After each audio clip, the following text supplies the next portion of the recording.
4 जून 2024 को लोकसभा चुनाव का रिजल्ट आया। बीजेपी को बहुमत से कम यानी 240 सीटें मिली। हालांकि एनडीए गठबंधन ने सरकार बना ली। इसी के बाद 11 जून को आरएसएस ने अपने माउथपीस ऑर्गेनाइजर में बीजेपी के चुनावी रिजल्ट पर टिप्पणी करते हुए एक आर्टिकल छापा। इस आर्टिकल में आरएसएस के रतन शारदा लिखते हैं, कोई भी लक्ष्य कड़ी मेहनत से हासिल होता है, ना कि सोशल मीडिया पर पोस्टर और सेल्फी शेयर करने से। बीजेपी नेता अपने बुलबुले में खुश थे, नरेंद्र मोदी की चमक का आनंद ले रहे थे, इसलिए वो सड़कों पर लोगों की आवाज सुन नहीं पाए।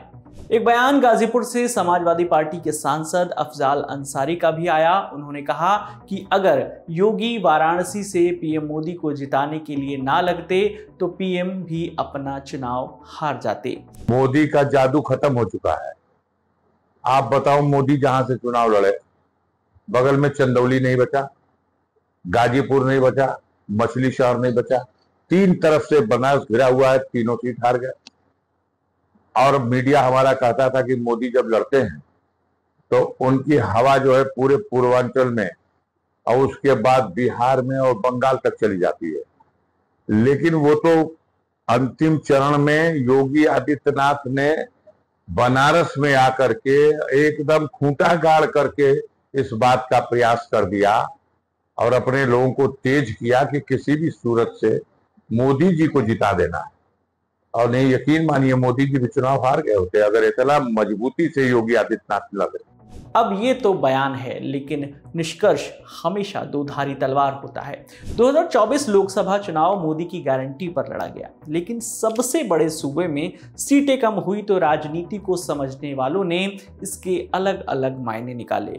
कुछ ने सवाल सूबे के मुखिया योगी आदित्यनाथ पर भी उठाए। हालांकि सीटें घटी हैं तो सवाल तो बनेंगे ही, लेकिन इसका कोई सटीक निष्कर्ष निकाल पाना मुश्किल होगा। लोकसभा चुनाव के बाद अब बारी है उत्तर प्रदेश में उपचुनाव की। लोकसभा में 80 सीटों पर यूपी से बीजेपी को 33 सीटें मिली। अब सवाल है कि विधानसभा का जो उपचुनाव है उसमें बीजेपी और योगी का गेम प्लान क्या होगा। क्या बीजेपी और योगी ये साबित कर पाएंगे कि उत्तर प्रदेश में उनकी पकड़ मजबूत है, या अखिलेश यादव अपने पीडीए के फॉर्मूला के दम पर फिर से बीजेपी को पटखनी देंगे। पहले उन सीटों का चुनावी समीकरण समझते हैं जिन पर उपचुनाव होना है, फिर आपको बताएंगे कि किन सीटों पर गरारी फंस सकती है। शुरुआत अखिलेश यादव की विधानसभा सीट से करते हैं। अखिलेश मैनपुरी की करहल विधानसभा सीट से विधायक थे। 2022 में अखिलेश ने करहल विधानसभा से 66,782 वोटों के अंतर से बीजेपी के प्रोफेसर एसपी बघेल को चुनाव हराया था। 2024 लोकसभा चुनाव में अखिलेश ने कन्नौज सीट से चुनाव लड़ा। उन्होंने बीजेपी के सुब्रत पाठक को 1,70,992 वोटों के मार्जिन से हराया था। लिस्ट में दूसरा नंबर है फैजाबाद की मिल्कीपुर विधानसभा का। समाजवादी पार्टी के अवधेश प्रसाद इस सीट से विधायक थे। 2022 के विधानसभा चुनाव में उन्होंने बीजेपी के बाबा गोरखनाथ को 12,913 वोटों से चुनाव हराया था। 2024 में अवधेश ने यूपी के फैजाबाद सीट से चुनाव लड़ा। राम मंदिर का मुद्दा वोटों में तब्दील नहीं हुआ। अवधेश प्रसाद ने बीजेपी के लल्लू सिंह को 54,567 वोटों से चुनाव हरा दिया। लिस्ट में अगला नाम है अंबेडकर नगर की कटेहरी विधानसभा सीट का। यहां से समाजवादी पार्टी के लालजी वर्मा विधायक थे। इस सीट पर निषाद पार्टी के अवधेश कुमार ने मजबूती से चुनाव लड़ा था, लेकिन वो लालजी वर्मा से 7,260 वोटों से चुनाव हार गए थे। 2024 में लालजी वर्मा ने समाजवादी पार्टी के टिकट पर अंबेडकर नगर सीट से चुनाव लड़ा। उन्होंने बीजेपी के रितेश पांडे को 1,72,247 वोटों से चुनाव हरा दिया। अंबेडकर नगर लोकसभा कभी बसपा प्रमुख मायावती का गढ़ मानी जाती थी, लेकिन समय के साथ समीकरण बदल चुके हैं। मायावती इस सीट से 1998 और 1999 में सांसद भी रह चुकी हैं। तब इस सीट को अकबरपुर के नाम से जाना जाता था। लिस्ट में चौथा नंबर है मुरादाबाद की कुंदर की विधानसभा का। यहां से समाजवादी पार्टी के जिया उर रहमान विधायक थे। 2022 विधानसभा चुनाव में जिया उर रहमान ने बीजेपी के कमल कुमार को 42,998 वोटों से चुनाव हराया था। फिर 2024 के चुनाव में उन्होंने समाजवादी पार्टी के टिकट पर संभल लोकसभा सीट से चुनाव लड़ा और उन्होंने बीजेपी के परमेश्वर लाल सैनी को 1,21,494 वोटों से चुनाव हरा दिया। जिया उर रहमान के बाबा शफीकुर रहमान बर्क भी इस सीट से 5 बार सांसद रह चुके हैं। इस बार भी टिकट उन्हें ही मिला था, लेकिन चुनाव से पहले 27 फरवरी 2024 को उनका निधन हो गया। लिस्ट में 5वीं सीट है अलीगढ़ की खैर विधानसभा सीट। इस सीट से बीजेपी के अनूप सिंह उर्फ अनूप प्रधान वाल्मीकि विधायक हैं। 2022 विधानसभा चुनाव में उन्होंने बसपा के चारू कैन को 73,521 वोटों से चुनाव हराया था। अनूप वाल्मीकि योगी सरकार में राजस्व राज्य मंत्री भी थे। 2024 में उन्होंने हाथरस लोकसभा सीट से चुनाव लड़ा और समाजवादी पार्टी के जसवीर वाल्मीकि को 2,47,318 वोटों से चुनाव हरा दिया। 6वीं सीट है गाजियाबाद सदर विधानसभा सीट। इस सीट से बीजेपी के अतुल गर्ग विधायक थे। उन्होंने समाजवादी पार्टी के विशाल वर्मा को 1,05,537 वोटों से चुनाव हराया था। 2024 में अतुल गर्ग ने गाजियाबाद लोकसभा सीट से चुनाव लड़ा। फिर उन्होंने इंडिया गठबंधन की कैंडिडेट डॉली शर्मा को 3,36,965 वोटों से चुनाव हराया था। अतुल गर्ग योगी सरकार की पिछली कैबिनेट में मंत्री भी रह चुके हैं। उनके पिता दिनेश गर्ग गाजियाबाद नगर निगम के पहले मेयर थे। बीजेपी ने मौजूदा सांसद जनरल वीके सिंह का टिकट काटकर अतुल गर्ग को गाजियाबाद लोकसभा सीट से प्रत्याशी बनाया था। लिस्ट में 7वां नंबर है प्रयागराज की फूलपुर विधानसभा का। इस सीट से बीजेपी के प्रवीण कुमार विधायक थे। उन्होंने सपा के मोहम्मद मुश्तबा सिद्दीकी को 2,732 वोटों से चुनाव हराया था।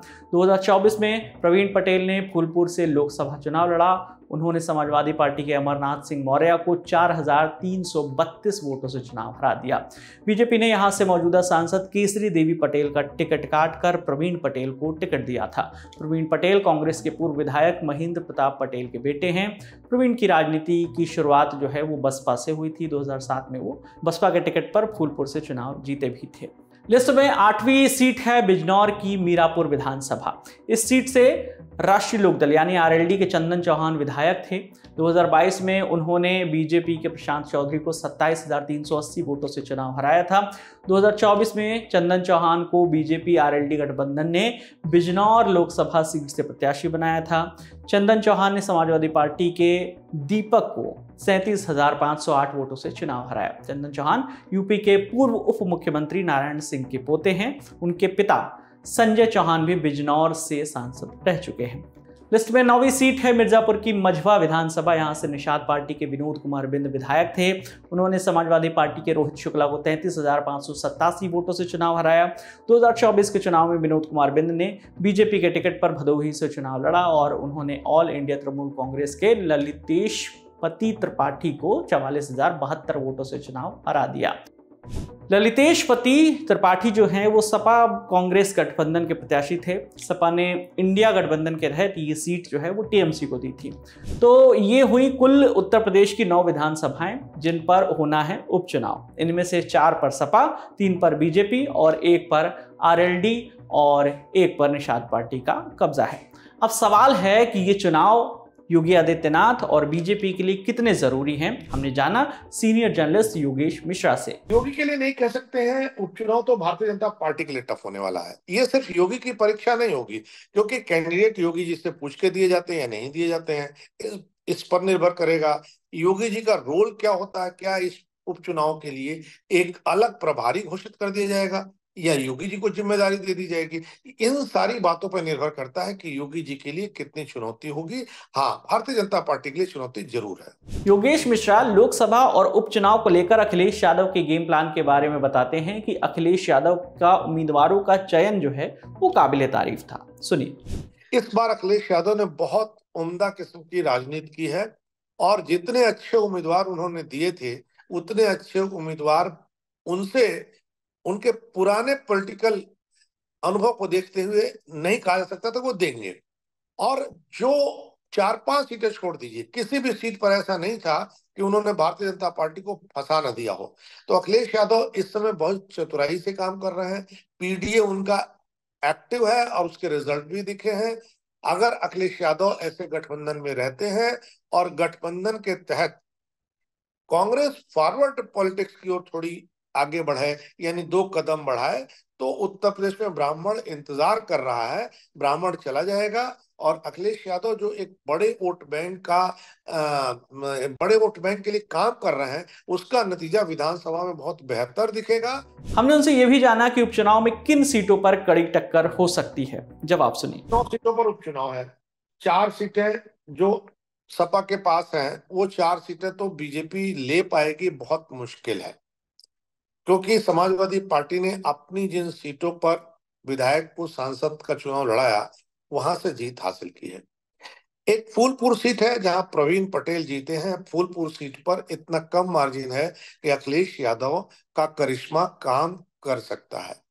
आरएलडी की एक सीट है, वो अचीव कर लेगी। बीजेपी के जितने भी लोग जीते हैं, अब आप गाजियाबाद सीट को मान लेते हैं कि वो बीजेपी को जीत जाएगी, लेकिन बाकी सीटों पर बीजेपी कोई करिश्मा कर पाएगी? श्योर शॉट सीटें नहीं है, जीत सकती है, नेक टू नेक होगा। अखिलेश यादव वॉकओवर देते हुए नहीं दिखेंगे, बीजेपी कहीं विन विन पोजीशन पर नहीं दिखेगी, 2 सीटों को छोड़ दिया जाए। तो मुझे लगता है कि आने वाले समय में अखिलेश यादव बीजेपी को वॉकओवर विन विन पोजीशन में नहीं रखने वाले हैं, वो परेशानी में रखेंगे। बाकी फैसला तो जनता करती है। अब एक नजर अखिलेश यादव के टिकट बंटवारे पर भी डाल लेते हैं। समाजवादी पार्टी ने इस बार टिकट बंटवारे में सभी जातियों को ध्यान रखा। गठबंधन में अखिलेश यादव के हिस्से में आई 62 सीटें। इनमें से उन्होंने सिर्फ 5 सीटों पर यादव और 4 सीटों पर मुस्लिम उम्मीदवार उतारे, जबकि 17 दलित प्रत्याशियों को मैदान में उतारा। उन्होंने कुल 9 सवर्ण और 30 ओबीसी उम्मीदवारों को टिकट दिया। इस चुनाव में हमने राजनीतिक मामलों के जानकार और लखनऊ विश्वविद्यालय के पूर्व एचओडी राकेश मिश्र से भी बात की। उनका कहना है कि अखिलेश यादव के लिए ये चुनाव अहम है।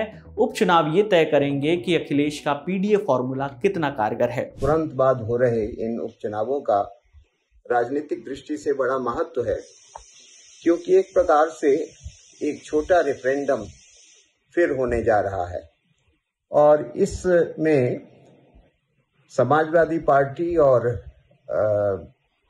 भारतीय जनता पार्टी दोनों की प्रतिष्ठा दांव पर लगी हुई है। समाजवादी पार्टी को ये सिद्ध करना है कि लोकसभा चुनावों में उसने जो सफलता प्राप्त की वो अकस्मात नहीं थी, बल्कि उसके पीछे एक विचार था, एक सुनिश्चित रणनीति थी, एक परिश्रम था और इसलिए वो उसके लिए इन उपचुनावों का बड़ा महत्व होगा। इसमें कोई शक नहीं है कि उपचुनाव रोचक होंगे। समाजवादी पार्टी के लिए मौका है ये बताने का कि लोकसभा की जीत महज एक तुक्का नहीं थी। वहीं बीजेपी के लिए ये उपचुनाव ये तय करेंगे कि उत्तर प्रदेश का अगला विधानसभा चुनाव किस ओर जाने वाला है। उपचुनाव ही तय करेंगे कि लोकसभा में कम सीटों के बाद भी उत्तर प्रदेश योगी आदित्यनाथ के हाथों में सुरक्षित है, क्योंकि महज एक हार और एक जीत से मीडिया की हेडलाइन बदल जाती है। अब आप बताएं कि आपको क्या लगता है कि यूपी उपचुनाव में किन सीटों पर चुनाव फंस सकता है। आपकी जो भी राय है आप हमें कमेंट सेक्शन में जरूर बताइएगा। आपके लिए तमाम जानकारी लेकर आए थे हमारे साथी रजत पांडे। मेरा नाम है विकास वर्मा। देखते रहिए दी ललन टॉप। शुक्रिया।